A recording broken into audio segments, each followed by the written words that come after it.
Welcome back to the Venom Workshop. So today what we're going to show you how to do is how to check the oil level in your oil cooler.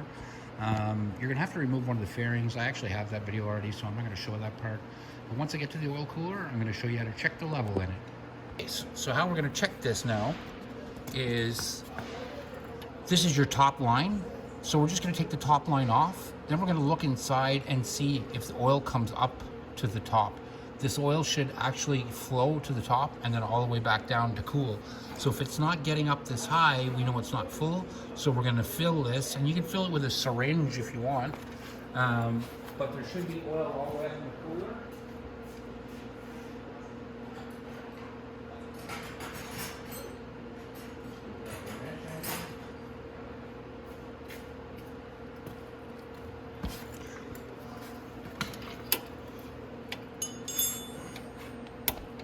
Go.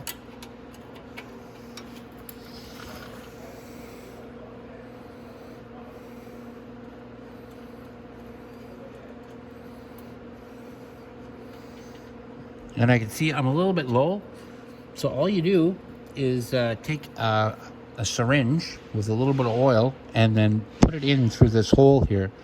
Once it fills up to the brim here, you'll be good. Oh no, I can see the level actually in the hole. It's because the bike's canted that way. So if I cant this back, it's going to start leaking out. I don't want oil all over the floor, but I can actually see the level inside.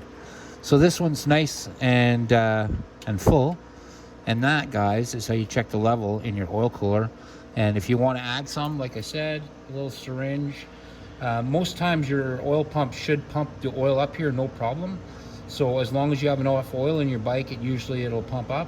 But always keep an eye on it. That's the best way to make sure that your engine is getting cooled down by the oil like it's supposed to. And that's it, guys. That is how you check your oil cooler on your X22R MAX. Now I'm just going to tighten down this bowl. Sorry for that. Tighten that down.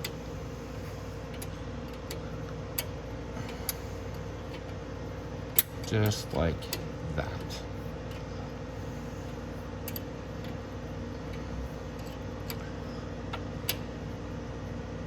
Just like that. And that's it, guys. So that's how you check the oil level in your oil cooler.